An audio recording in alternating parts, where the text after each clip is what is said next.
હજુ વરસાદ 2 નવેમ્બર સુધીમાં વરસાદની શક્યતા રહેશે. 2 નવેમ્બર સુધી કમોસમી વરસાદ રહેવાની શક્યતા વ્યક્ત કરવામાં આવી છે. 18 નવેમ્બર બાદ બંગાળના ઉપસાગરમાં ચક્રવાતો સક્રિય થશે.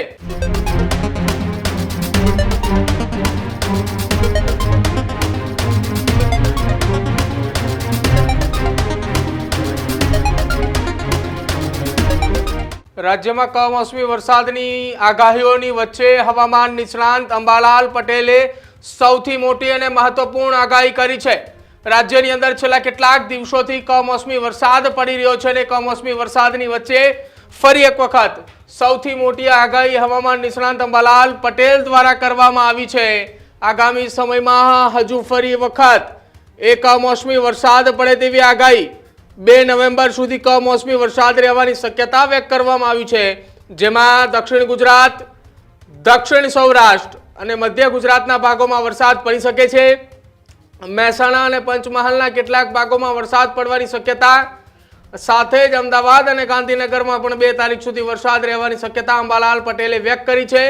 આ સાથે જ 2 નવેમ્બર બાદથી 5 નવેમ્બર સુધી હવામાનમાં થોડો ઘણો ફેરફાર રહેશે. જો કે રાજ્યમાં 7 નવેમ્બર બાદ ઠંડીનું પ્રમાણ વધવાની હવામાન નિષ્ણાંત અંબાલાલ પટેલે આગાહી કરી છે. તેમણે આગાહી કરતા એ પણ કહ્યું કે ઠંડીનું પ્રમાણ વધતા રવિ પાકો માટે સારું રહેશે, શિયાળુ પાકો માટે સારું રહેવાની તેમણે વાત કરી છે. અને સાથે જ 18 નવેમ્બર બાદ બંગાળના ઉપસાગરમાં ચક્રવાતો સક્રિય થશે.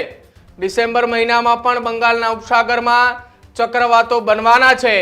15 ડિસેમ્બરથી ફરી એક વખત રાજ્યમાં કમોસમી વરસાદ પડી શકે તેવી આગાહી હવામાન નિષ્ણાંતે વ્યક્ત કરી છે.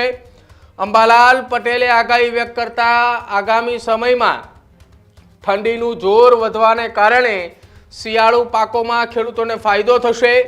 અને સાથે જ તેમણે જે આગાહી કરી છે કે આગામી 15 ડિસેમ્બર બાદ ફરી એક વખત એ બંગાળની ખાડીમાં અને અરબી સમુદ્રમાં જે વાવાઝોડાઓ સક્રિય થવાના છે તેના કારણે કમોસમી વરસાદની આગાહી પણ એ કરવામાં આવી રહી છે. હવામાન નિષ્ણાંત અંબાલાલ પટેલે આગાહી કરતા 15 ડિસેમ્બર બાદ જે વરસાદ પડવાનો છે તેને લઈને પણ શું કહ્યું, સાંભળો. હજુ તારીખ 2 નવેમ્બર સુધી આ કમોસમી વરસાદ રહેવાની શક્યતા રહેશે. ખાસ કરીને હમણાં દક્ષિણ સૌરાષ્ટ્રના દરિયાઈ ભાગો અને લગભગ દક્ષિણ ગુજરાતના કેટલાક ભાગો, મધ્ય ગુજરાતના ભાગો, ઉત્તર ગુજરાતના ભાગો, જેમાં બનાસકાંઠાના ભાગો, સાબરકાંઠાના ભાગો, મહેસાણાના કેટલાક ભાગો અને પંચમહાલના ભાગોમાં હજુ વરસાદ 2 નવેમ્બર સુધીમાં વરસાદની શક્યતા રહેશે. અમદાવાદ, ગાંધીનગરમાં પણ વરસાદની શક્યતા રહેશે. અને 2 નવેમ્બર બાદ ધીરે ધીરે 5 નવેમ્બર સુધીમાં હવામાનમાં થોડો ઘણો બદલાવ રહેશે. અને તારીખ 7 નવેમ્બરથી દેશના ઉત્તરીય પર્વતીય પ્રદેશોમાં 4 થી 8 નવેમ્બરમાં 25 વિક્ષોભ આવવાની શક્યતા રહેતા ઠંડીનું પ્રમાણ વધશે અને રવિ પાકો માટેનું હવામાન સાનુકૂળ થતું જશે. ત્યારબાદ લગભગ 7-11 બાદ દક્ષિણ ભારતમાં ભારે વરસાદ થવાની શક્યતા રહેશે. અને નવેમ્બરના બીજા સપ્તાહથી હવામાનમાં પલટો આવશે અને બંગાળના ઉપસાગરમાં તારીખ 18-11 બાદ ચક્રવાત બનવાની શક્યતા રહેશે. અને ડિસેમ્બરમાં પણ ચક્રવાતો બનવાની શક્યતા રહેશે. એટલે બંગાળ ઉપસાગરની ફેક્ટરી હજુ સિસ્ટમમાં બનાવતી રહેશે અને લગભગ 15 ડિસેમ્બર સુધીમાં ફરી કમોસમી વરસાદ થવાની શક્યતા રહેશે.